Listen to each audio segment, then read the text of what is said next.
Muy buen día a todos los hermanos, bienvenidos a este lugar de estudio de la Palabra de Dios. Nos reunimos hoy como comunidad, sobre todo los que podemos estar de manera presencial, compartiendo un desayuno. Y ahora vamos a pasar a estudiar los textos correspondientes a la liturgia del día de hoy, 12 de marzo. Le damos la bienvenida también a todos los que están del otro lado y les deseamos las más ricas bendiciones también del Altísimo. Y vamos a comenzar con una oración, hermanos. Gracias te damos, Señor Dios nuestro, por un día más de vida. Gracias te damos, Señor bueno, Padre amoroso, amigo fiel, por sostenernos siempre en esta fe, Señor, que conduce a la vida eterna. Gracias, Señor, por fortalecernos, por animarnos y por permitirnos también, Señor, congregarnos en libertad y también, Señor, para fortalecimiento de nuestra fe, para recibir tu abundante perdón, Señor, que nos fortalece para la misión sobre todo. Así como somos perdonados, nosotros también salimos a consolar a otros y llevarles tu perdón. Quédate con nosotros ahora, oh Padre, que tu Espíritu Santo nos infunda entendimiento y que podamos, Señor, también no solamente crecer en el conocimiento de la verdad, sino también madurar en fe y estar listos para dar testimonio y respuesta a todo aquel que nos demande, Señor. En el nombre de Cristo Jesús, nuestro Señor y Salvador, rogamos ahora y siempre. Amén. Amén. Bien, hermanos, vamos a buscar el primer texto bíblico para el día de hoy, que se encuentra en el Salmo número 95. Y vamos a leer ahí los versículos 1 hasta el 9. Pero antes de la lectura, quería plantear la siguiente pregunta. No sé si prestaron atención en el lema de la liturgia que compartimos para cada fin de semana, y puse como lema esa frase que le dice Jesús a la mujer samaritana, ¿no?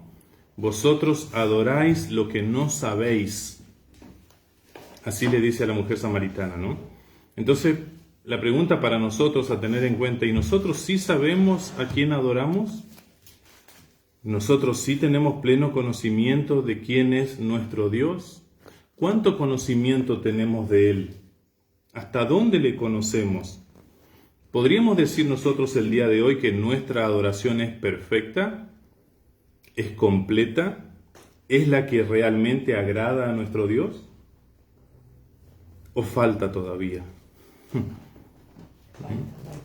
Exacto, sí. Es para analizar, ¿no? Adoremos en espíritu y en verdad. Y siempre Sí. me he preguntado, ¿yo realmente estaremos adorando en espíritu y en verdad? Exactamente, sí. Bueno, la idea entonces es que esta pregunta, ¿no es cierto? Si nosotros sabemos realmente a quién adoramos, porque primero uno va a hacer un análisis intelectual y va a decir, sí, yo sé. Mas luego viene la siguiente pregunta, es decir, ¿y lo estoy haciendo como corresponde? ¿Se agrada a Dios? ¿Se siente honrado por mi adoración o no? Y ahí ya empezamos a ver que hay falencias, que falta, que hay carencias, que no lo hago perfectamente porque sencillamente no puedo. Sin embargo, nosotros sabemos una verdad los cristianos, la verdad de que con la ayuda del Espíritu Santo, que mora, que habita en nuestro ser, que hace templo de nosotros podemos ir mejorando esa adoración a Dios. No por nuestros propios medios, sino por el Espíritu que habita en nosotros, que nos enseña, que nos guía, que nos fortalece. Bueno, la idea de este estudio es, sí sé, pero me falta saber más todavía, quiero caminar hacia eso. Esa es nuestra misión, nuestra lucha en este mundo, ¿no? Ser cada vez mejores adoradores de nuestro Dios. Perfecto, vamos a leer entonces, a ver quién puede hacer la lectura. Salmo 95, versículos 1 hasta el 9. ¿Cómo dice? Venid, aclamemos alegremente a Jehová. Cantemos con júbilo a la roca de nuestra salvación. Lleguemos ante su presencia con alabanza. Aclamémosle con cánticos. Porque Jehová es Dios grande y Rey grande sobre todos los dioses. Porque en su mano están las profundidades de la tierra, y las alturas de los montes son suyas. Suyo también el mar, pues él lo hizo, y sus manos formaron la tierra seca. Venid, adoremos y postrémonos. Arrodillémonos delante de Jehová nuestro Hacedor, porque él es nuestro Dios, nosotros el pueblo de su prado y ovejas de su mano. Si oyereis hoy su voz, no endurezcáis vuestro corazón, como en Meriba, como en el día de Masá en el desierto, donde me tentaron vuestros padres, me probaron y vieron mis obras. Es palabra del Señor. Alabado sea el Señor por esta bendita palabra. Un salmo que dice: cantemos jubilosos, vengan bien alegres, bien efusivos, ¿no es cierto?, con mucho gozo, a cantarle a Dios. ¿Quién es? ¿Qué es Dios? ¿O quién es Dios? Acá dice la roca de nuestra salvación. La roca. Miren, ahora vamos a estudiar y vamos a ver cómo Dios continuamente ya venía prefigurando la roca. Y Cristo también se presenta como la roca que desecharon los constructores y que vino a ser la piedra angular que sostiene toda la estructura. Miren qué precioso y qué interesante cómo Dios venía usando esa figura de la roca desde muy antiguo, ¿verdad? Entonces, ¿para qué? Para que sepamos quién es nuestro Dios, para que le adoremos, como dijo la hermana recién y como dice el texto que vamos a leer en el Evangelio según San Juan, el texto de la Samaritana, en espíritu y en verdad. ¿Ok? Y entonces Dios se presenta a él como la roca. ¿Por qué como la roca? ¿Por qué utilizar ahí un objeto inanimado? ¿Por qué utilizar algo que realmente nosotros en general pasamos de largo cuando lo vemos, no le damos mayor importancia, ¿no? ¿Qué tiene de bueno? ¿Qué puede tener de bueno, de apropiado una roca? Es para pensar, ¿no? ¿Qué tal si pensamos en ese Dios que de la nada puede hacer todo, como lo hizo en la creación? Que de un objeto inerte, inmóvil, tal vez hasta inútil para nosotros, Dios puede hacer algo tremendamente útil. El hombre descubrió que con las rocas podría hacer los fundamentos de sus viviendas, de edificios, de palacios, de templos, ¿verdad? Con las rocas, que eran importantes y valiosas las rocas. Luego aprendió a tallarlas incluso y a darle forma, ¿no es cierto?, de esculturas, de objetos, etcétera, ¿no? Así que el Señor utiliza medios para glorificarse a sí mismo, y entre esos está la roca. En este caso de la roca que menciona acá, habla de una rebelión que ocurrió justamente en el contexto de una roca. Había una roca, ¿sí?, de la cual Dios hizo que emane, que salga, que brote agua para beber, no cualquier agua, lo que diríamos agua potable el día de hoy, para su pueblo. Y uno dice, ¿cómo? No es la roca la que tenga la propiedad, no es el ser humano que tenga ningún poder, es Dios que puede hacer brotar vida de cualquier objeto sin vida, inanimado. ¿Conocemos a Dios realmente? ¿Cuánto le conocemos a Dios? ¿Cuánto nos falta conocer a nuestro Dios para adorarle en espíritu y en verdad, como queremos, como deseamos? Ok, así que nuestro Dios es el creador de todas las cosas, en sus manos, en su poder, bajo su control está todo, dice, ¿no? Los abismos de la tierra, las cumbres de los montes, el mar, todo lo ha formado Él lo puso ahí y sigue firme mientras Él lo sostenga. Cuando Dios diga basta, hasta aquí llegamos, eso deja de estar firme. Así que a ese Dios queremos adorar, no a otros dioses. Nosotros creemos en el único, verdadero, en el altísimo Dios. Las otras culturas, los paganos, sobre todo los que rodeaban a Israel, tenían un Dios para cada cosa. Y así también podrían inventarse, no sé si habrá existido, nunca estudié eso, el Dios de la roca. Como tenían el Dios del trueno, el Dios del mar, el Dios de lo que sea. No, nosotros creemos en el Dios que hizo todas esas cosas y que se sirve y pone a nuestra disposición todas estas cosas para nuestro bien. Pero cuando dice para nuestro bien es para que nosotros estemos bien, listos, preparados, capacitados para adorarle a Él. Eso es lo que no debemos olvidar jamás, ¿no? Dios nos sirve a nosotros para que nosotros le sirvamos a Él. Es un ida y vuelta, es mutuo. El ser humano se olvida muchas veces de eso, ¿no? Perfecto. Y hace alusión a dureza del corazón, léase también, rebeldía. ¿Cuándo ocurrió esa rebeldía? En el desierto. En el desierto, en Masá. En Masá. Meribá. O en Meribá, ¿no es cierto? Porque así se lo llamó al lugar luego de eso, de la rebeldía, ¿no? Meribá significa altercado, o sea, en el sentido ese de que se enojaban, se quejaban, y atacaban al siervo de Dios, ¿no? Que era Moisés en ese tiempo. Así que vamos a ir a ese texto. No sin antes decirle que hay dos Meribá.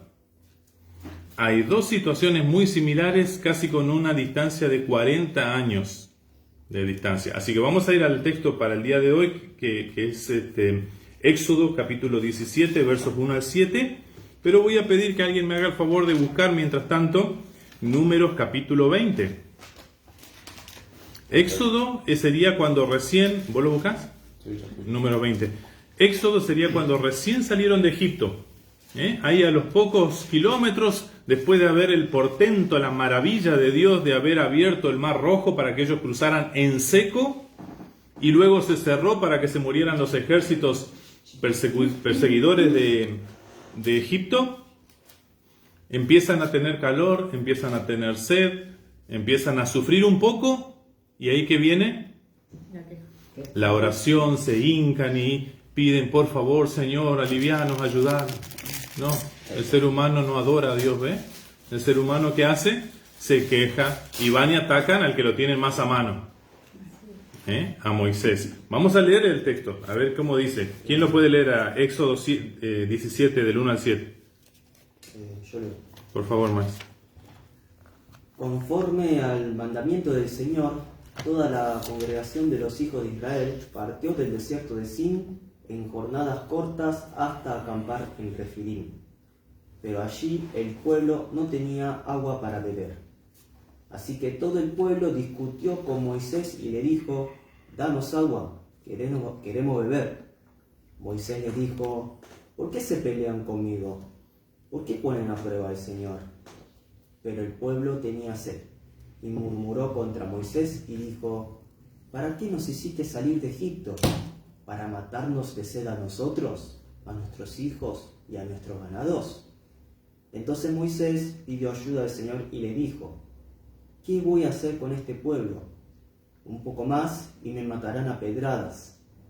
Y el Señor le dijo a Moisés: «Adelántate al pueblo, anda, lleva contigo a algunos de los ancianos de Israel, y llévate también la vara con la que golpeaste el río. Voy a esperarte en Horeb, junto a la roca que está allí, y tú golpearás la roca, y de ella brotará agua, que el pueblo podrá beber».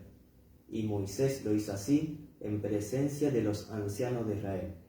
Y a ese lugar lo llamó Masá, porque los hijos de Israel pusieron a prueba al Señor, y también Meribá, por la discusión que tuvo con ellos, pues dijeron: ¿está el Señor entre nosotros o no está? Palabra de Dios. Alabado sea el Señor. Así que Masá o Meribá hacen alusión a todo ese altercado, toda esa situación ahí de rebeldía, O sea, Dios lo está interpretando como rebeldía. Cuando el pueblo se queja, se enoja contra Dios o contra su siervo que está guiando al pueblo, Dios lo toma como rebeldía, ¿no? Por ahí las palabras discusión o altercado es como que a nosotros no nos llegan a dar dimensión de la gravedad de la situación, ¿no? Sin embargo, cuando atendemos y vemos que Moisés dice: «Por poco me apedrean», o sea, ya era grave la situación. Estaban a punto de levantar piedras para matarme. «¿Qué hago, Señor?», le dice Moisés, ¿no? Nos damos cuenta de lo grave que era y de lo alterado que estaba el pueblo, porque tenían sed. ¿Tenían motivos para estar mal o no? ¿Para sentirse mal o no? Sí. Claro que sí. ¿Quién no necesita agua, líquido vital? Y además que uno no se acuerda casi nunca, como dice acá, que también para el ganado. Para todos, claro, exacto, se le morían sus animales, claro. Ahora, ¿tenían razón ellos en enojarse contra Moisés o contra Dios? Ahí ya no. Fíjense cómo el enojo, cómo la ira nos puede hacer desviar o desvirtuar de nuestros propósitos, de nuestra misión, de nuestro carácter en Cristo. Porque nosotros en Cristo ya tenemos un nuevo carácter, un nuevo temple. Nosotros no podemos hacer las cosas como las hacen todos. No podemos dejarnos llevar porque sí. Porque el Espíritu Santo nos lleva a ejercer dominio propio también. Entonces no podemos actuar como cualquier persona. Entonces hay que tener mucho cuidado y hay que aprender de esas situaciones. Creo que es un muy buen ejemplo que nos puede ayudar a crecer también a nosotros, ¿no? Perfecto. Para puntualizar algunos detalles, ¿cuál fue la solución que planteó Dios?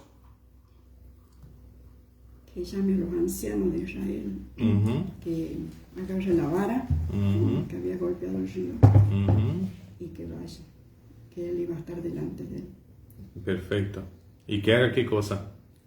Golpear la roca. Golpear la roca. Sí. Con alguna palabra mágica, diciendo alguna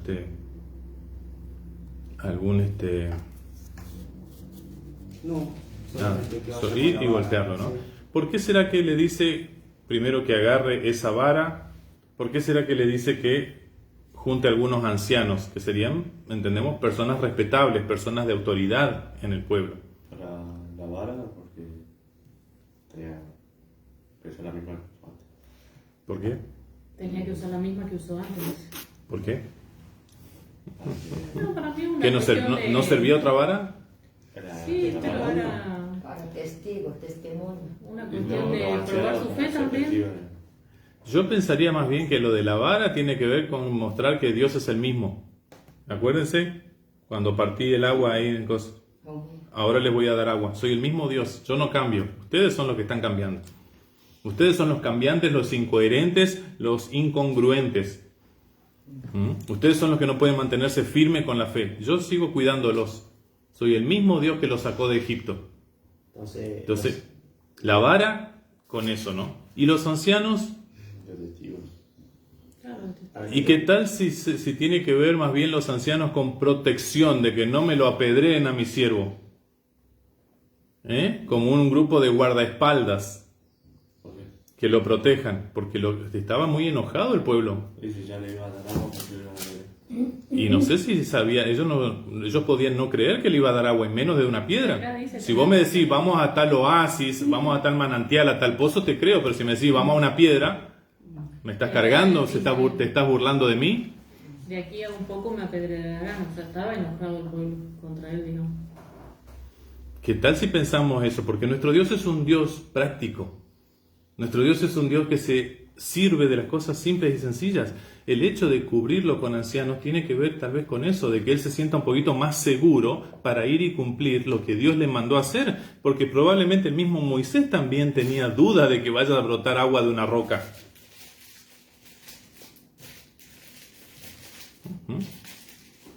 Entonces, si el pueblo lo ve a él dudando, ¿qué va a pasar al pueblo? El pueblo menos va a creer. Entonces, no es menor esos detalles de ver cómo Dios está cuidando a su siervo hasta lo sumo. Hasta lo sumo, Dios cuida a su siervo. Por lo tanto, si yo como siervo o como sierva de Dios sé que Dios cuida así a sus siervos, ¿qué voy a hacer yo? Le voy a servir con todas mis fuerzas, le voy a servir con todo mi ser y no me va a importar nada lo que me pueda pasar porque Él cuida de mí. Eso es lo que está en juego acá. La fe al final. Fe que lleva a una vida de adoración al Señor. Por eso clama Moisés a Jehová, porque el pueblo no tendría que haberle recriminado a él, porque él no sabría de dónde sacar agua. Si estaban en el desierto. Claro, o sea, él habrá estado orando y esperando también como todo, él también habrá tenido sed, ¿no es cierto? Sí. Ahora, algo interesante que explicaba un comentarista, ¿no? Que muchas veces vamos a ver en los siervos de Dios que hablan como si fuera Dios mismo, como que se ponen en el lugar de Dios. Y eso era costumbre. O sea, cuando Dios dice ve y diles, Él no tiene que decir, me dijo Dios que les diga. No, ve y diles es andá y decir, hagan esto, como si yo mandara. ¿no es cierto? Porque Dios me dijo que lo haga así y yo soy la cara de Dios acá. Yo soy la boca de Dios. Yo soy la voz de Dios acá. No estoy inventando nada, solo hago lo que me mandaron a hacer. Ustedes escuchen a Dios. Si ustedes tienen un problema con esto que yo digo, no es conmigo la cosa, es con Dios. Y eso es lo que estaba pasando justamente, ¿no? Dios es el que se siente molesto por la actitud irreverente o por la rebelión del pueblo, ¿no? Y lo mismo pasa cuando nosotros, los ministros, perdonamos pecados en la liturgia o en la absolución, en la confesión privada. No lo hacemos por nosotros mismos. ¿Qué poder tenemos nosotros? Lo hacemos porque Dios nos mandó a hacerlo, ¿no? En virtud del oficio de las llaves, ¿no? Mateo 18. Así que esto también nos enseña, ¿no es cierto?, a ese cuidado que tenemos que tener incluso entre nosotros, los siervos de Dios, ¿no? Independientemente de la función que ocupe cada uno, ¿no? Bien, vamos a ir a un pequeño paréntesis ahí como para reconocer situaciones y dar más claridad a esto que estamos viendo, esta situación de Meribá. Vamos a ir a Números 20. Y vamos a ver ese otro Meribá. ¿Querés leer, Feli, desde el versículo 2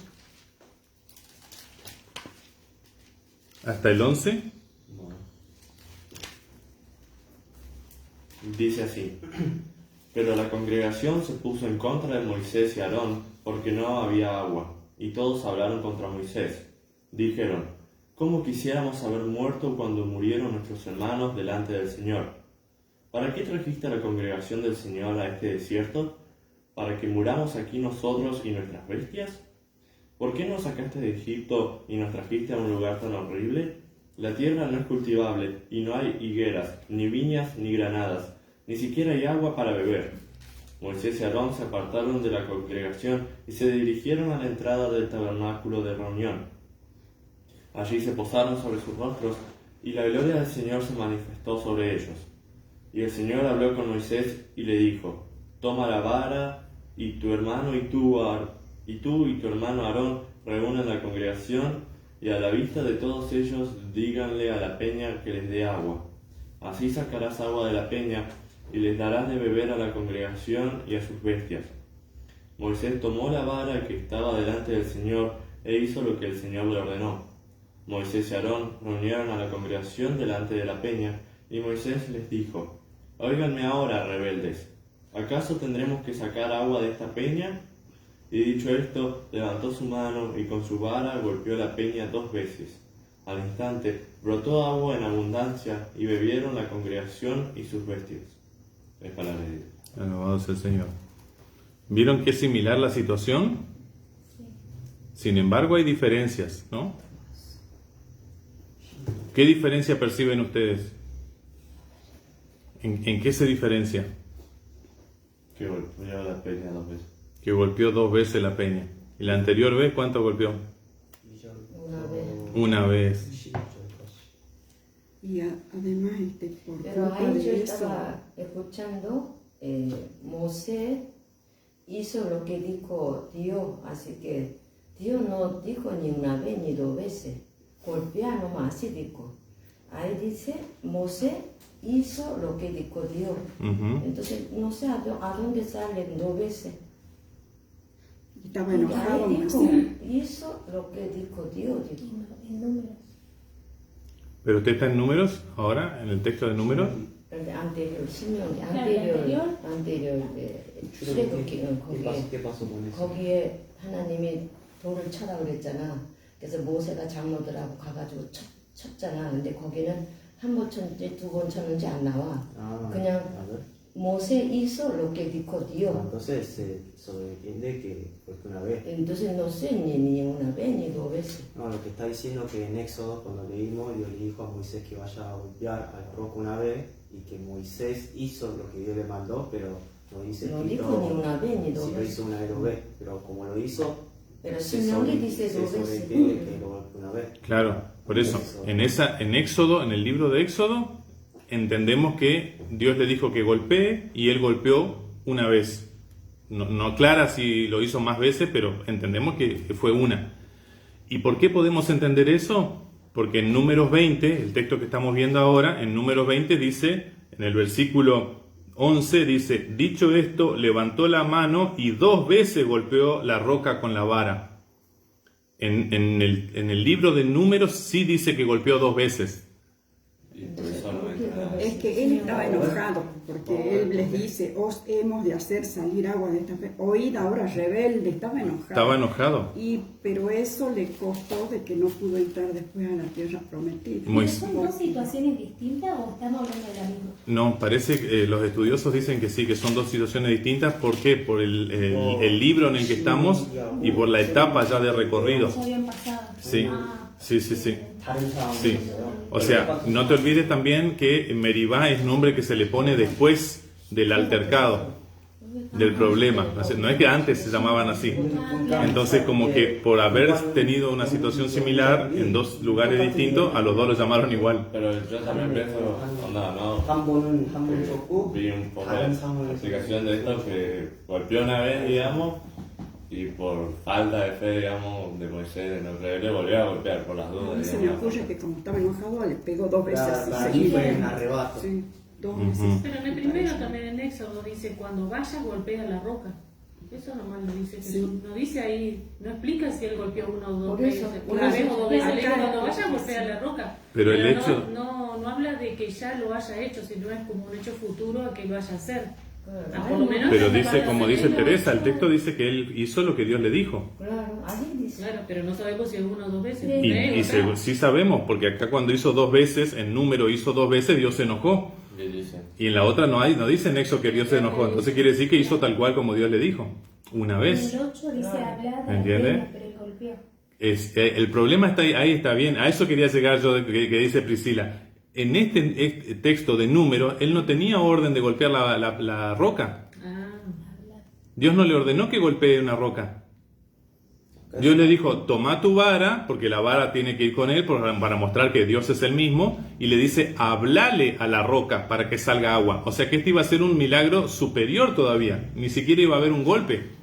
Claro, acá no le manda que golpee la En números no le manda que golpee, le dice, hablale a la roca, ordenale a la roca. Por eso, en realidad no tiene que ver con que se golpeó 1 vez o 2 veces. En realidad tiene que ver con que una vez tenía que golpear y otra vez tenía que hablar. Exactamente. Nosotros interpretamos siempre de que era Exacto. porque en una golpeó una y en la otra Porque no golpeó leemos otra. bien el texto bíblico muchas Tiene veces. que ver con eso.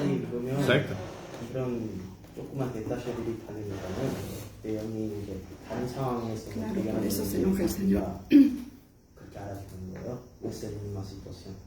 Entonces, en la primera situación de Éxodo vemos que Moisés cumplió tal cual como Dios le mandó y mostró obediencia. Reverenció a Dios, honró a Dios con su obediencia. En la segunda vez ya no. En su enojo, en su molestia contra el pueblo, porque está pasando otra vez lo que ya pasó. Esta tal vez sea una nueva generación, esto tal vez son los hijos de los anteriores que se quejaban. Pasaron casi 40 años. Imagínense, ya es una nueva generación la que murmura y la que se queja. ¿Eh? Pero igual salió agua, ¿no? Sí, igual Es que Dios no va a quedar mal parado él. Ella dijo que no salía. Dios no va a quedar mal parado él, pero los que lo hagan quedar mal parado a él, Dios se va a tomar venganza. después le dice, pero el Señor le dijo a Moisés y a Aarón, puesto que ustedes no creyeron en mí y me santificaron delante de los hijos de Israel, no llevarán a esta congregación a la tierra que les he dado. O sea que, ¿qué hizo Dios en su enojo ahí? Falta de fe, desobediencia, etcétera, ¿no? El enojo, miren, nos hace perder la fe también. Qué interesante, ¿no? Por lo menos momentánea. En ese momento fue falta de fe. O sea, no solamente que no dejó de ordenarle a la roca, sino que la golpeó 2 veces. O sea, ahí yo creo que el enojo de Dios con Moisés y Aarón, porque encima se enoja con los dos, ¿no? No es solo con Moisés. Aunque uno haya hecho el acto, los dos estaban ahí y los dos tenían que cumplir la orden. Uno tenía que cuidar al otro. Eso es para pensar siempre nosotros de manera grupal o comunitaria, nunca individualmente, ¿no? Entonces, el castigo es para los dos, aunque uno fue el que metió la pata en el hecho concreto de hacer. El que golpeó con la vara 2 veces fue Moisés, no Aarón, ¿no es cierto? Pero Dios dio la orden a los dos reciben castigo, ¿no? Pero, ¿por qué se enoja Dios? ¿Por qué se molesta tanto Dios? Porque no No creyeron. cumplieron su orden. En realidad yo creo que lo que más enoja a Dios tiene que ver con el primer mandamiento. No tendrás otros dioses delante de mí. Moisés se pone en el lugar de Dios y quiere hacer las cosas él, como a él le parece mejor. Por eso... No atiende la orden que se le dio. No, ya sé cómo es este jueguito. Va, pum, pum, le metemos 2 palos. Uno no funcionó, le metemos otro. Cuidado con querer hacer las cosas como a nosotros nos parece nada más, ¿no? Sin escuchar a Dios, sin buscar el consejo de Dios. Es ponerse en el lugar de Dios. Sí, eso están enseñando, me parece. Esa cosa. Y hay que tener mucho cuidado. Dios se ofende, es tremendamente ofensivo. Nosotros nos ponemos como ídolos para las personas delante de Dios. Ahí está el problema. No es solamente que me desobedeció, no es solamente que no me dio honra y santidad. No, se puso en mi lugar. Aparte por pequeños detalles que entre hablarle y pegarle 2 veces son en acciones pequeños detalles, pero la cuestión es esa desobediencia. No, o sea, si lo medimos por la reacción de Dios ante eso, no es un pequeño detalle. Y si lo medimos por lo que se está enseñando al pueblo, es gravísimo. ¿Qué se le está enseñando al pueblo? Yo me refiero a esto. Supongamos que Dios me dice, anda a decirle A ellos. Pero digo, nada, le voy a decir B, una letra de diferencia. Pero el tema es que vos desobedeciste. Vos no le hiciste caso a Dios. Sí. Ahí estaría lo grave del problema, te pusiste en lugar de Dios.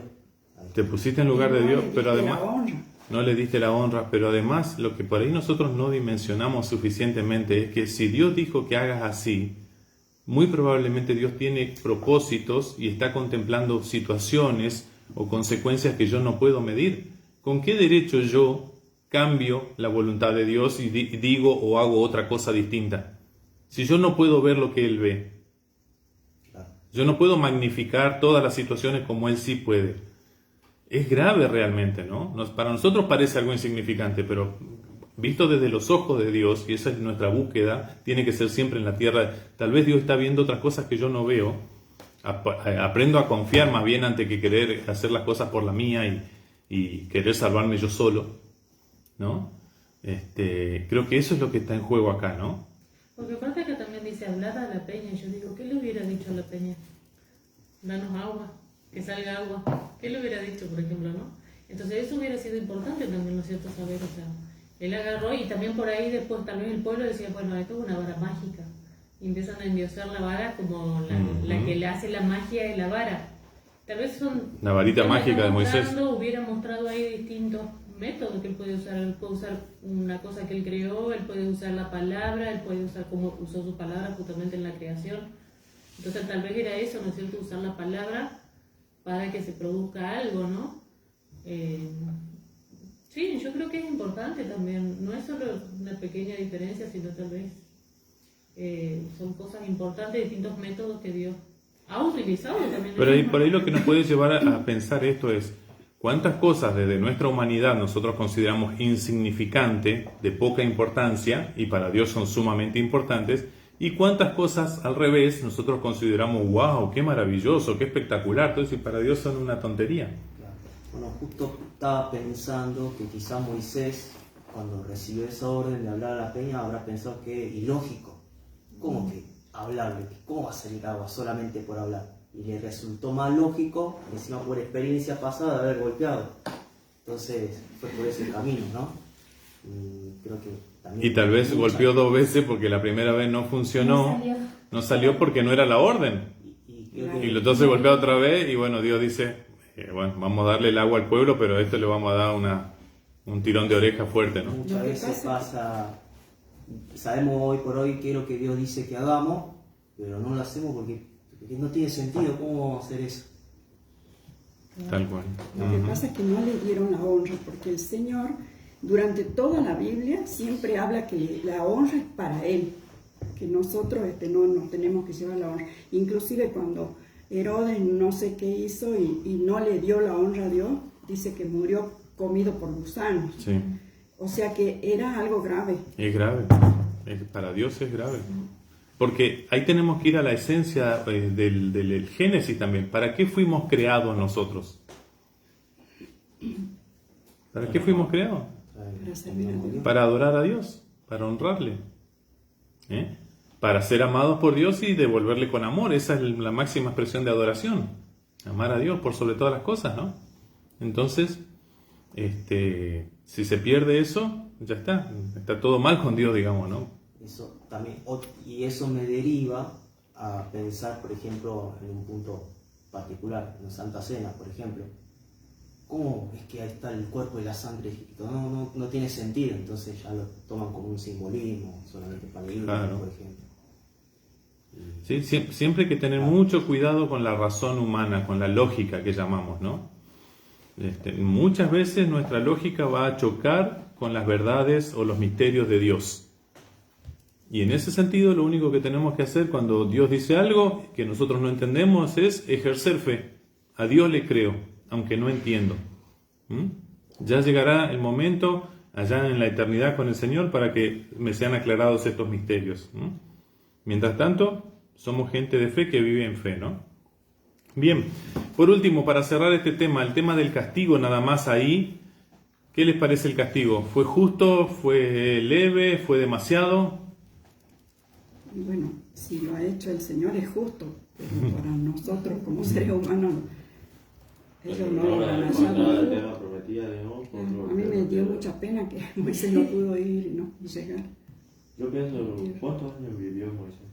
120. Como 120 se calcula un poco más. 120. Yo calculé como así. Porque cuando tenía 80 años, Claro. salió de Éxodo, 40 años vivió, 120. Sí. Sí, año más, año menos, digamos, pero en términos redondos sí. Antes de entrar a Canaán, ahí se murió. Exacto. Y bueno, él también estaba formando su pueblo, así que lo que necesitaba es que su pueblo crea en él, digamos. No es que necesitaba, digamos, pero bueno. No, Cuando él su tenía que pueblo- enseñar, era necesario que le enseñe eso al pueblo.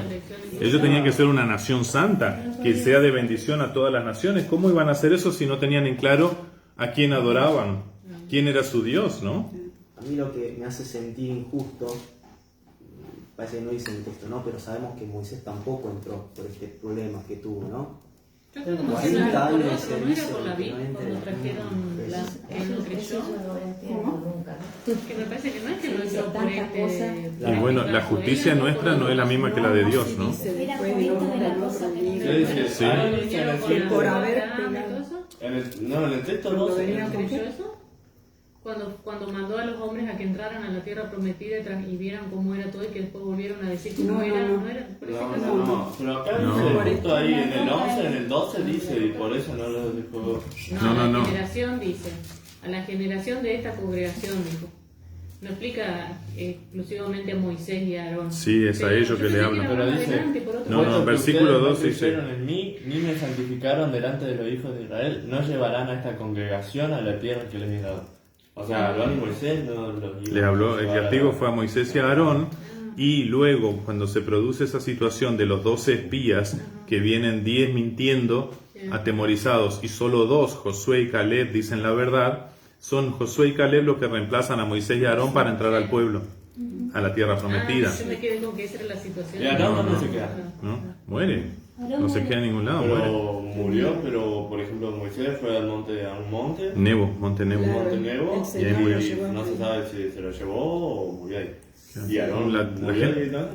¿Sí? Sí. Eso sale. Aarón sí hay evidencia. Sí, está en la Biblia, sí. Sepultado, eso sí.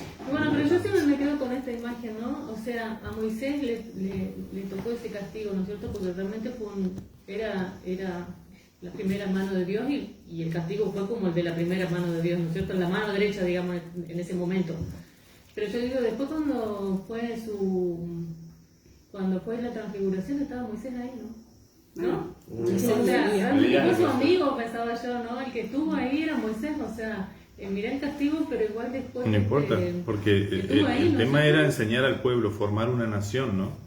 Eso no cambia el premio de la vida eterna, el premio de estar con Dios, es otra cuestión, era un castigo, una disciplina terrenal, temporal, para enseñanza sobre todo y escarmiento de los demás, ¿no?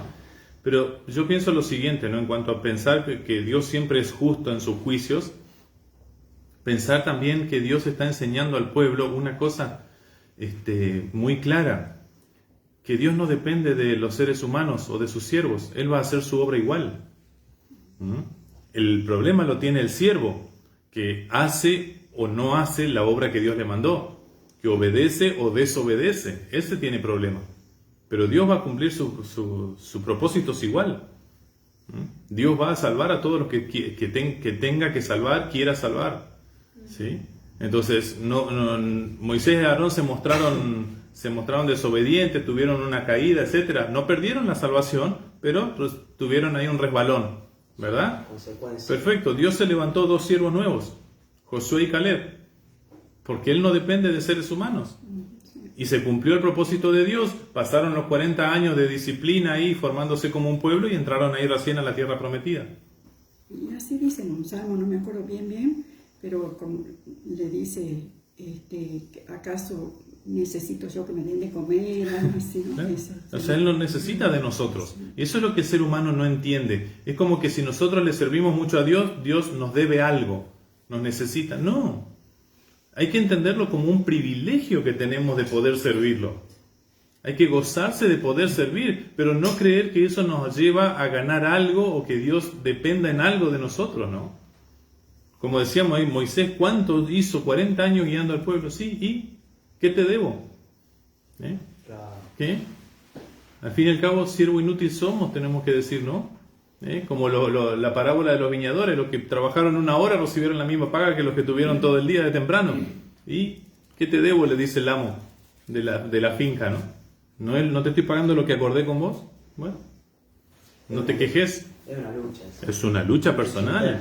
Por eso, es una lucha entre mi razón humana y la fe que Dios me da. Y eso va a estar siempre, ¿no? Nosotros tenemos que ser inteligentes con la astucia que nos da Dios y saber que tiene que ganar la fe. Nunca que gane la razón, porque si gana la razón nos perdemos. Sí, entre nuestro ego y nuestro amo, siempre vamos ahí, lado. Nunca pensamos eso. Sí, Tal es cual. verdad, siempre Encima- creemos que nuestro razonamiento Encima está se bien. nos enseñó y vemos que es la verdad y decimos, es verdad. Así que Dios dice, en un futuro también vuelve la razón esa que estaba Sí. apagada por otra de vuelta, la discusión interna de vuelta. Porque son... Y pregunto una cosa, un detalle, esto se me ocurre ahora, ¿no? ¿Por qué la siguiente generación vuelve a tener el mismo problema? Porque son personas. Porque fueron enseñados así. ¿Y por qué si ya tuvimos este problema y aprendimos la lección, por qué no le enseñamos a nuestros hijos mejor, no? Es que es nuestra naturaleza. ¿no? humanos. Qué problema, ¿no? Somos así cerradas, Terco no, de cabeza. no se duro de puede corazón. aprender. Sí. La carne es débil. Ya tenemos Exacto, yo creo que es eso, la naturaleza de la carne débil. Pecado original. Ajá. tenemos pecado, Sí. pecado. Pecado original se dice. Y con toda la Exacto. experiencia que tenemos acá el pueblo judío, nosotros hoy, año 2023, seguimos haciendo las mismas cosas. Pero ya no nos quejamos. Tal vez se Pero renegamos. nosotros nos leyendo quejamos. la palabra, Por agua, igual hacemos tonterías, decimos tonterías. Cuando te falta el agua ahí en el barrio, no te molesta, que no tenés para bañarte, que tenés que andar cargando tachitos. Me baño 2 veces a la semana.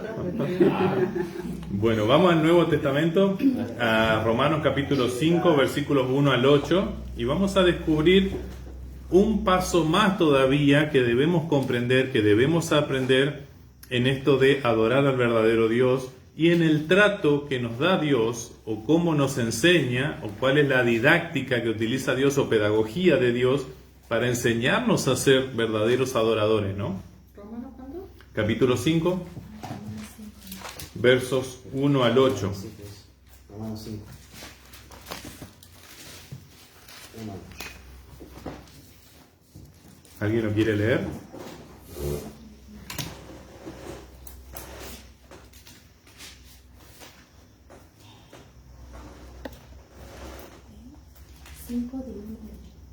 Justificados pues por la fe, tenemos paz para con Dios por medio de nuestro Señor Jesucristo, por quien también tenemos entrada por la fe a esta gracia en la cual estamos firmes, y nos gloriamos en la esperanza de la gloria de Dios.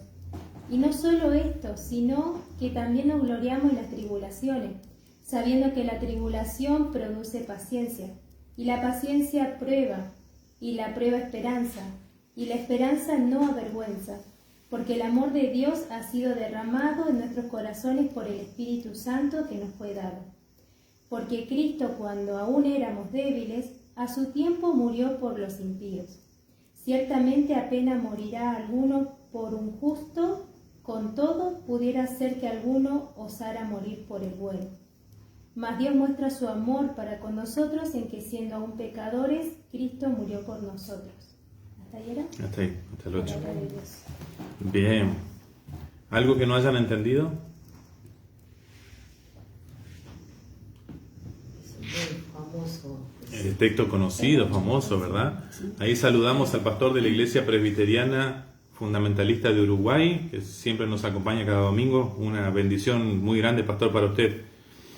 Y estaba pensando lo siguiente, ¿no? Cómo textos tan claros así y cómo nos cuesta realmente vivirlos cada día, tener en claro esto, ¿no? Porque más de uno me imagino que se habrá preguntado con los textos que leímos del sufrimiento del pueblo de Israel, la sed ya es como que es grave, ¿no? Uno puede sufrir por ahí de que escasez de alimentos, que no haya la variedad que uno quiere, que estar comiendo pan todos los días por una semana, etcétera, pero bueno, que falte ya el agua es muy grave, ¿no? Nos deshidratamos, es insalubre, ¿no?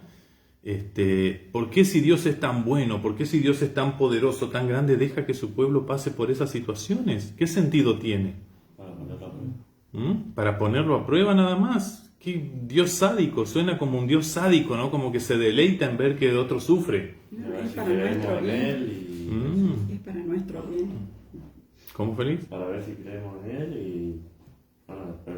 Pero no tiene otro Mostrar método que- para saberlo, no podría tener otro método, si Él puede mirar el corazón, ¿no?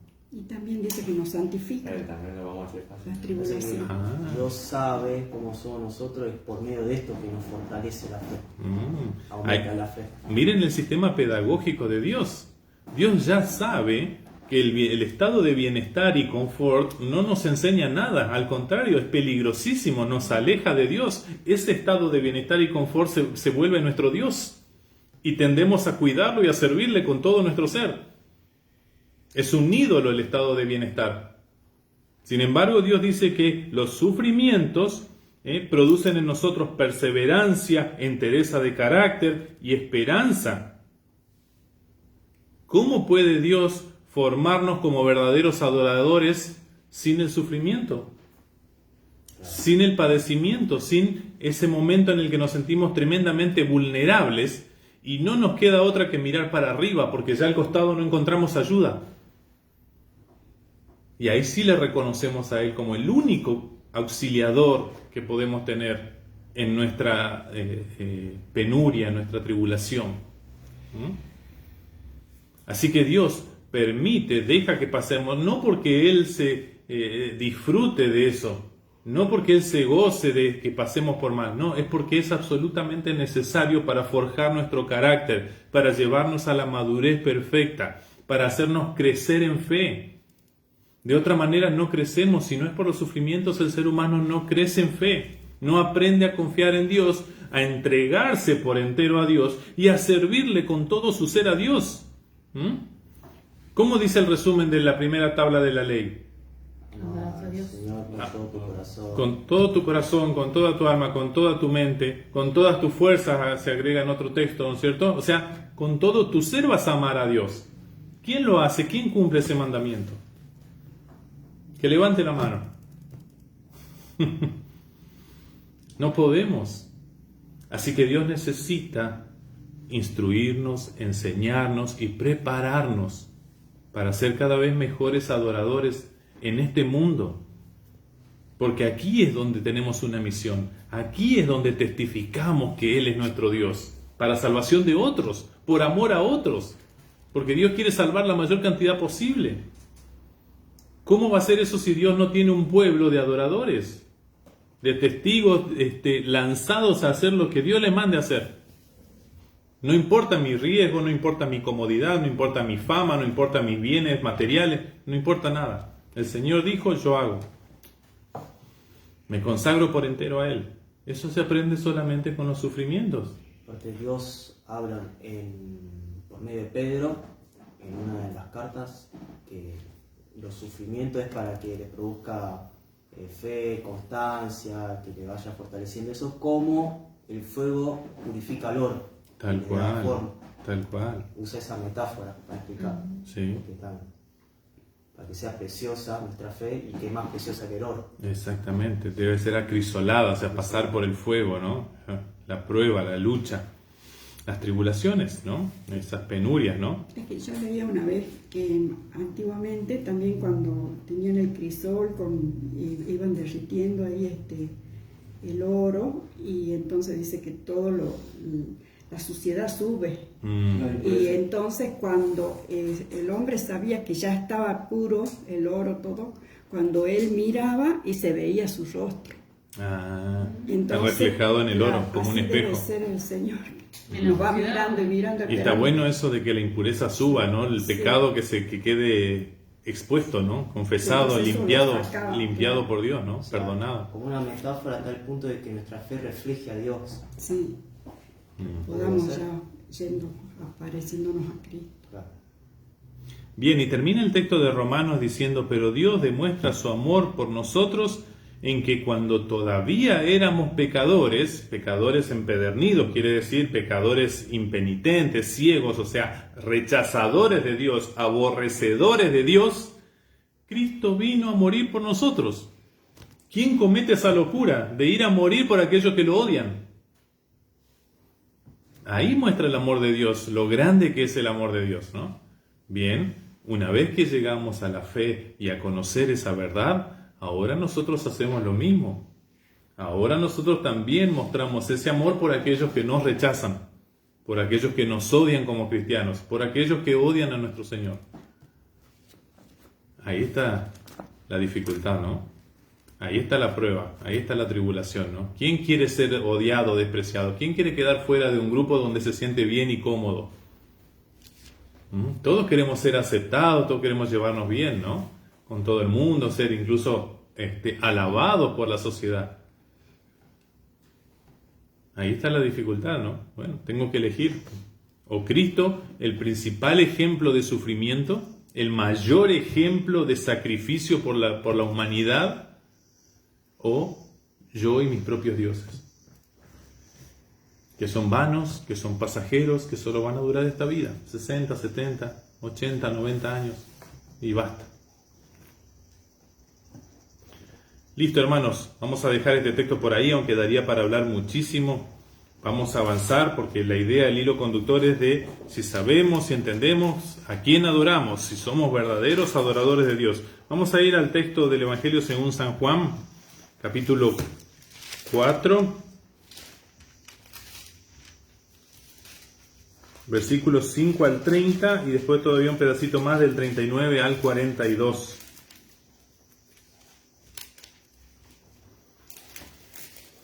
Evangelio según San Juan, capítulo 4, versículos 5 al 30, dice así. Llegó a un pueblo samaritano llamado Sicar, cerca del terreno que Jacob le había dado a su hijo José. Allí estaba el pozo de Jacob. Fatigado del camino, se sentó junto al pozo. Era cerca del mediodía. Sus discípulos habían ido al pueblo a comprar comida. En eso llegó a sacar agua una mujer de Samaria, y Jesús le dijo, «Dame un poco de agua». Pero como los judíos no usan nada en común con los samaritanos, la mujer le respondió, «¿Cómo se te ocurre pedirme agua si tú eres judío y yo soy samaritana? Si supieras lo que Dios puede dar y conocieras al que te está pidiendo agua, tú le habrías pedido a él, y él te habría dado agua que da vida. Señor, ni siquiera tienes con qué sacar agua, y el pozo es muy hondo. ¿De dónde pues vas a sacar esa agua que da vida? ¿Acaso eres tú superior a nuestro padre Jacob, que nos dejó este pozo, del cual bebieron él, sus hijos y su ganado? Todo el que beba de esta agua volverá a tener sed, respondió Jesús. pero el que beba del agua que yo le daré no volverá a tener sed jamás, sino que dentro de él esa agua se convertirá en un manantial del que brotará vida eterna. Señor, dame de esa agua para que no vuelva a tener sed, ni siga viniendo aquí a sacarla. Ve a llamar a tu esposo y vuelve acá, le dijo Jesús.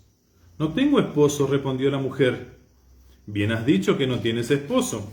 Es cierto que has tenido 5, y el que ahora tienes no es tu esposo. En esto has dicho la verdad. Señor, me doy cuenta de que tú eres profeta. Nuestros antepasados adoraron en este monte, pero ustedes los judíos dicen que el lugar donde debemos adorar está en Jerusalén. Créeme, mujer, que se acerca la hora en que ni en este monte ni en Jerusalén adorarán ustedes al Padre. Ahora ustedes adoran lo que no conocen. Nosotros adoramos lo que conocemos, porque la salvación proviene de los judíos. Pero se acerca la hora, y ha llegado ya, en que los verdaderos adoradores rendirán culto al Padre en espíritu y en verdad, porque así quiere el Padre que sean los que le adoren. Dios es espíritu, y quienes lo adoran deben hacerlo en espíritu y en verdad.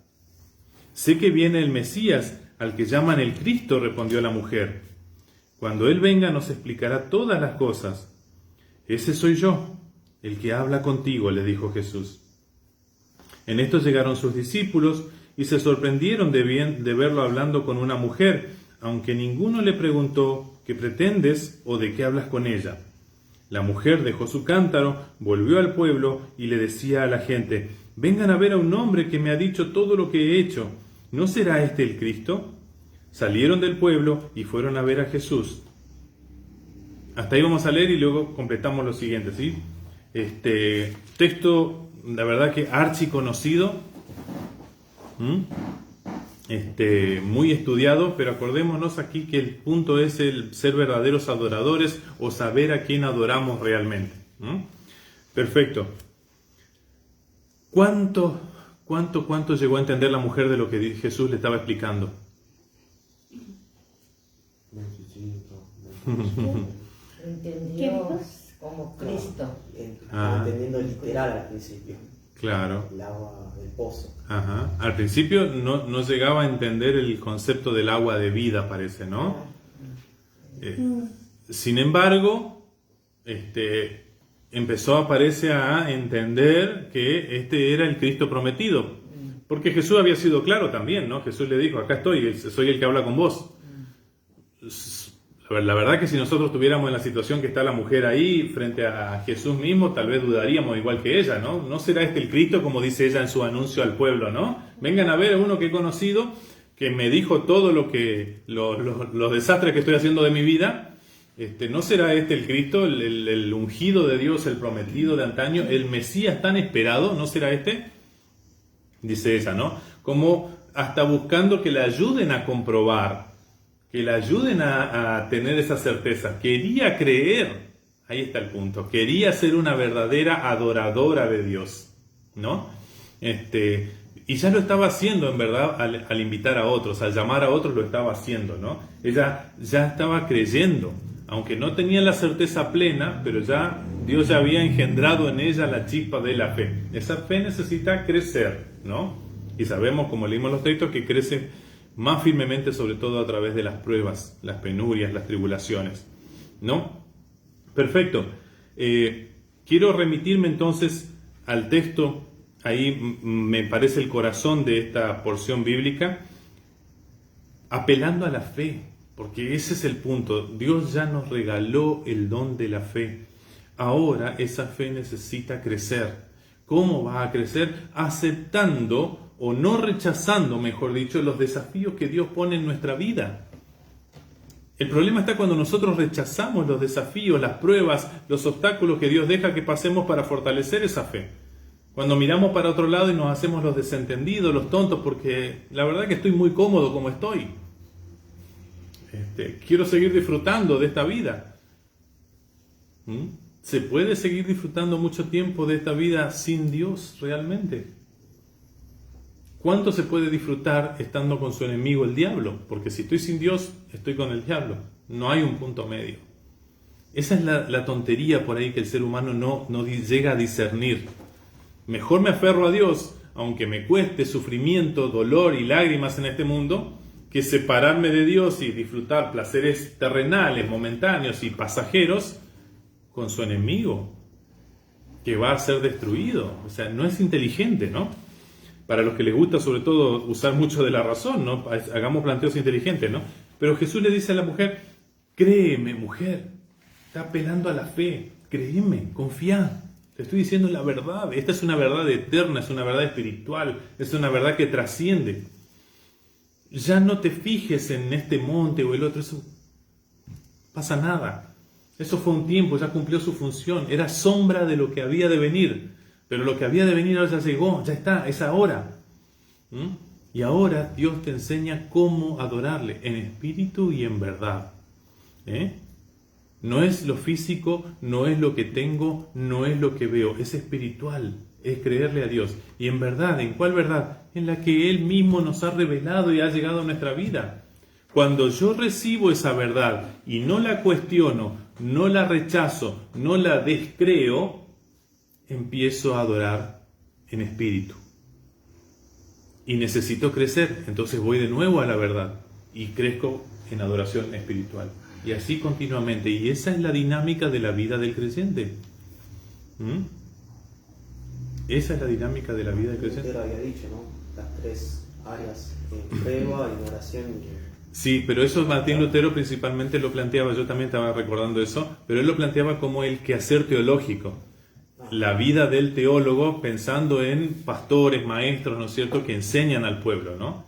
Él decía que tiene por lo menos tres aspectos muy básicos: oración, meditación y tentación o prueba. Incluso lo traducía como tribulación directamente, ¿no es cierto? O sea, hablo con mi Dios, oro, leo su palabra y medito en ella, ¿no es cierto? Y luego me pongo a prueba con eso que aprendí. Salgo a hacer lo que Dios me mandó a hacer. Y ahí vienen los golpes, ahí vienen las burlas, ahí vienen los azotes, me castigan por decir la verdad, se molestan, me corren, me echan, me apedrean tal vez como lo apedrearon al apóstol San Pablo y a otros tantos siervos de Dios, ¿no es cierto? Esteban. Son las consecuencias, el precio, pero sabemos que es un precio muy pequeño a pagar. Pues solo es para esta vida, solo es pasajero. Nadie puede realmente arrebatarnos nuestra vida eterna porque está escondida, está guardada en la mano del Señor Todopoderoso, ¿no? Entonces, Jesús le está explicando a esta mujer samaritana y va a explicarle a todos los samaritanos también, ¿no es cierto?, que ya no importa la cuestión de los montes, dejen de pelearse por un monte o por otro. Dejen de pelearse por tonterías, mejor enfóquese cada uno dentro de sí mismo si es realmente un verdadero adorador o no, si está adorando en espíritu y en verdad o no. Ese es el punto. No importa el lugar, no importa la circunstancia. Nosotros no tenemos un bonito templo cómodo que nos deslumbre cuando entramos. Es un salón prestado. Y no importa. Buscamos hacerlo en espíritu y en verdad. ¿Y por qué le dice a ella, ustedes adoran lo que no conocen?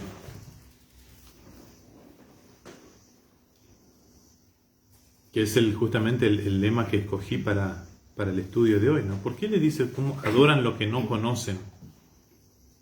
Será porque los samaritanos a su tiempo fueron mezclando con otras ideas y apartándose de lo que anteriormente habían recibido del pueblo judío. Se fue desvirtuando la cosa. Se fue desvirtuando, sí. Ellos tenían, la Biblia de ellos era solamente el Pentateuco, los 5 primeros libros, y tenía alteraciones o faltas, ¿no es cierto?, bastante importantes, ¿no es cierto? Entonces estaban bastante equivocados en su conocimiento de Dios. Lo que Jesús le está diciendo directamente, ustedes están adorando a otro Dios. Eso le está diciendo. Lo que no sabéis, dice acá. Claro, lo que no sabéis. O sea están en ignorancia. Ustedes creen adorar al verdadero Dios, pero les falta conocimiento. ¿Por qué? Porque el conocimiento viene de los judíos. ¿Entiendes? Yo sé que los judíos los odian a ustedes. Yo sé que los judíos los detestan a ustedes. Pero ustedes no hagan como ellos. Ustedes ya no los detesten más, no los odien más. Vayan y aprendan de ellos. Amíguense con ellos. Porque yo tracé este plan. No es porque los judíos sean algo hermoso, precioso, digno de alabanza y lleno de méritos que a mí me hagan sentir bien. No, al contrario, mi pueblo me trae tremendos dolores de cabeza, pero yo he decidido que a través de mi pueblo les llegue la palabra. Así que aprendan de ellos. No hagan como ellos, pero aprendan de ellos. Pero ellos no adoraban a Dios ahí en el templo ese de Jacob. No había un templo, era el pozo de Jacob, ¿no? Claro, pero como la mujer dice, En Jerusalén. Ella dice que nosotros en este monte, ellos tenían el monte Gerizim, claro, en el monte Gerizim. pero no tenían ahí un templo. Seguramente que sí tenían algo, por lo menos un lugar de culto, ¿no es cierto? ¿Y a quién adoraban entonces ahí? Ellos creían que a Jehová, pero era un conocimiento por lo menos imparcial, no completo, era parcial. Era un conocimiento parcial. Lo que Jesús le está diciendo, o sea, si vos te confías de que esa es la verdad, completa, terminada y acabada, y querés seguir así, yo tengo que decirte la verdad, estás equivocado. Tenés un principio de conocimiento, pero te falta crecer, te falta aprender más. ¿Dónde vas a completar eso? Con las escrituras judías, hebreas. Ahí sí está más claro. Ahí sí está claro la revelación completa. Andá a ellos, le está diciendo. Mientras tanto estás en un error, estás adorando a un Dios equivocado, porque no conoces la verdad. Y también creo que la preocupación otra vez de la cuestión material, que a Dios no es acá lo importante, porque ella pensaba como que lo importante era el lugar de adoración. Nosotros adoramos en este monte y ustedes dicen que hay que adorar en el otro monte, o sea, en Jerusalén, digamos. Y no era esa la cuestión, sino a quién adorar. Exactamente. O sea, Pero no ellos importa sabían, ¿no? Ahí todo. dice ella, sé que ha de venir el Mesías llamado Cristo. Sí, eso O sea, sí. que creían que tenía que venir el Mesías, Sí. nada más que no sabían que ya había venido. Y ahí en esa cuestión estaban igual que los hebreos, Sí, igual que los judíos. O sea, sabían que iba a venir, pero no. pero No. no había. Pero miren el contraste, ¿no? Ellos tienen escrituras incompletas, vamos a decirla, y igual esperan al Mesías, ¿no? Los otros tienen escrituras completas, también esperan al Mesías. Pero ¿qué pasa ante la venida del Mesías? Por ahí los samaritanos, teniendo incompleto, creen más rápido que aquellos que lo tienen completo y lo rechazan porque no, pero no corresponde a la expectativa que teníamos de él. No es como David. Es todo lo contrario a David. Este es un pobrecito. No tiene ejército, no es luchador, no va armando ejércitos para derribar a los enemigos y hacer de Israel una gran nación. De vuelta. Eso nos pone en el mismo lugar, ¿no es cierto? Ambos tenían un problema, que dejaron de aprender de la palabra de Dios, dejaron de caminar hacia esa estatura perfecta de Cristo Jesús como verdaderos adoradores. Nosotros ya sabemos hoy que somos adoradores de Dios, pero no podemos darnos por satisfechos, conformarnos con lo que ya tenemos, sino que necesitamos seguir creciendo en ese espíritu y en esa verdad para ser cada vez mejores adoradores de Dios. Y ese es un camino para toda la vida. Le llamamos el camino de la santidad o la santificación, el camino de la regeneración, no importa el nombre, pero hay un camino que no debemos dejar de caminar, no debemos dejar de andar. No nos conformemos. Fíjense, tanto cultura samaritana como cultura hebrea o judía tenían el mismo problema al fin y al cabo, que creían que ya con lo que tenían ya estaba, ya alcanzaba. No alcanza, porque nunca podemos aprender suficientemente la revelación de Dios. Siempre estamos aprendiendo. Entonces siempre necesitamos mejorar en nuestro conocimiento de la verdad y en nuestra verdadera adoración a Dios, que es en espíritu, ¿verdad? Y sobre todo, ahí que sacó el tema Teresa del pecado original, sobre todo sabiendo que esa concupiscencia todavía habita en nosotros. Por lo tanto, toda adoración que hagamos nosotros, por más esfuerzo que le pongamos, siempre va a terminar siendo imperfecta. Podemos decir cada vez menos imperfecta. Gloria a Dios, sí, por la obra del Espíritu Santo en nosotros, cada vez menos imperfecta. Pero nunca va a ser plenamente perfecta hasta que estemos en la presencia eterna del Señor, ya fuera de este tiempo, ¿no? Ok. Entonces ustedes adoran lo que no conocen, nosotros, los judíos, lo que conocemos. Tal vez Jesús está invitando ahí a ya dejar de de estar peleando, ¿no? Luchando entre ellos, ¿no? Probablemente los judíos eran los que más agraviaban a los samaritanos. Estos respondían por ahí, pero bueno, dejemos ya de responderle por lo menos, para que no se siga agravando el problema. Traten de unirse en la búsqueda de la verdad, porque los dos necesitan conocer la verdad y adorarme a mí en espíritu y en verdad, ¿no? Leo los versículos 39 al 42 para cerrar este estudio. ¿Qué pasó después de lo que hizo la mujer? ¿Qué pasó después de cuando ella va al pueblo y dice, ¿no será este el Cristo? Vengan y vean a un hombre que me dijo todo lo que hice en mi vida. Y hasta podía haber dicho con vergüenza, porque el pueblo la conocía, ¿no? Saben que una de las razones por las que se cree que ella no se casa con el último esposo era porque ya había tenido 5 antes y era muy mal vista. Personas que tenían 2 o 3 matrimonios ya eran bastante mal vistas en la sociedad. Imagínense una que tenía 5. Si ella le agregaba un sexto, es como que ya no le quedaba vestigio, ¿no? Para sobrevivir en una sociedad que necesitaba de la comunidad. No podían vivir aislados, solos, ¿no? Así que ella, muy a pesar de toda su mala reputación, su mala fama, va y testifica igual. Y dice, y me dijo todo lo que hice. No importa yo acá, no importa si me dijo mis pecados que ustedes bien conocen, ¿no? No importa, vayan y véanlo a él importa. ¿Vieron cuando hay hermanos por ahí que nos dicen, no, pero yo soy un desastre, ¿cómo voy a ir yo a hablarle de Cristo?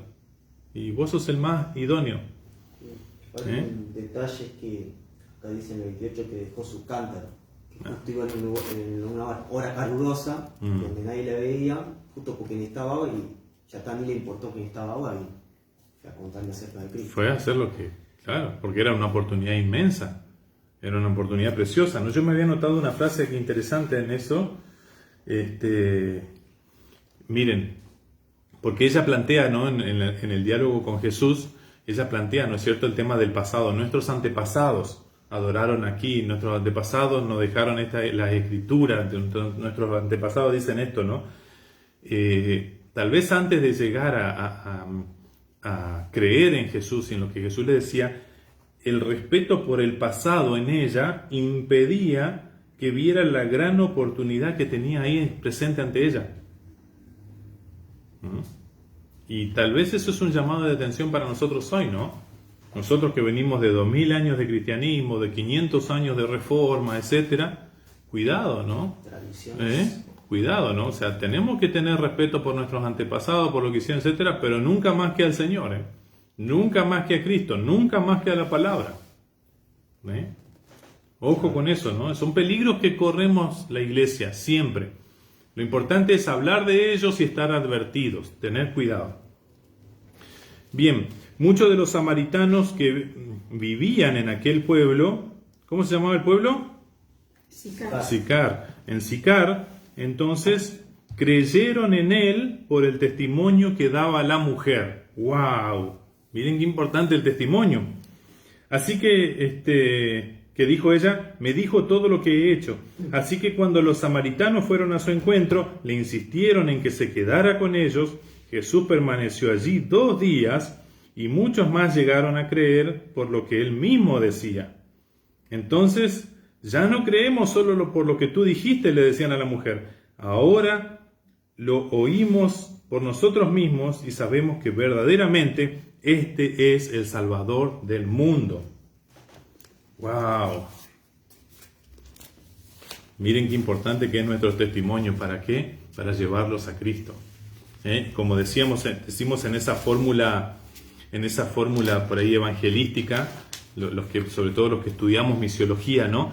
Que nosotros no vamos a llevarles a Cristo a las personas, porque realmente Cristo está con ellos, los está sosteniendo, les está dando vida, sol, comida cada día. Lo que vamos a hacer con nuestro testimonio es a tratar de que se den cuenta que Dios está con ellos, que lo reconozcan como su Señor y Salvador y que vivan una vida de adoración al Señor, ¿no? Esa es la tarea, ¿no? Por eso es tan importante el testimonio, ¿no? Es más, no se puede evangelizar sin testimonio, ¿no? Si mi testimonio es antitestimonio, es contra Escritura, yo puedo tener fórmulas perfectas de evangelismo y no van a funcionar, ¿no? Eso es lo que me llama la atención de ella acá, porque es como que ella confesaba su pecado, o sea, su testimonio fue que Dios le mostró su pecado y ella le dijo a lo otro, Dios me dijo todo lo malo que yo he hecho. En cambio, uno por ahí cuando quiere ir a testificar y empieza como que uno es el santo escogido y va a testificar de todo lo bueno, pero ella testificó con lo que ella era, ¿no? O sea, a nadie nos gusta decirle a los otros cuál es nuestro pecado, eso es lo que voy. Pero ella testificó con su pecado, ¿no? Diciendo que él me dijo como que él mostró lo que era ella y ella mostró lo que era ella delante de los demás, ¿no? Bueno, el mensaje de Cristo cuando empieza a predicar la venida del reino y la salvación para las personas es arrepiéntanse porque el reino de los cielos se ha acercado. Lo que hace esta mujer justamente es mostrar su arrepentimiento.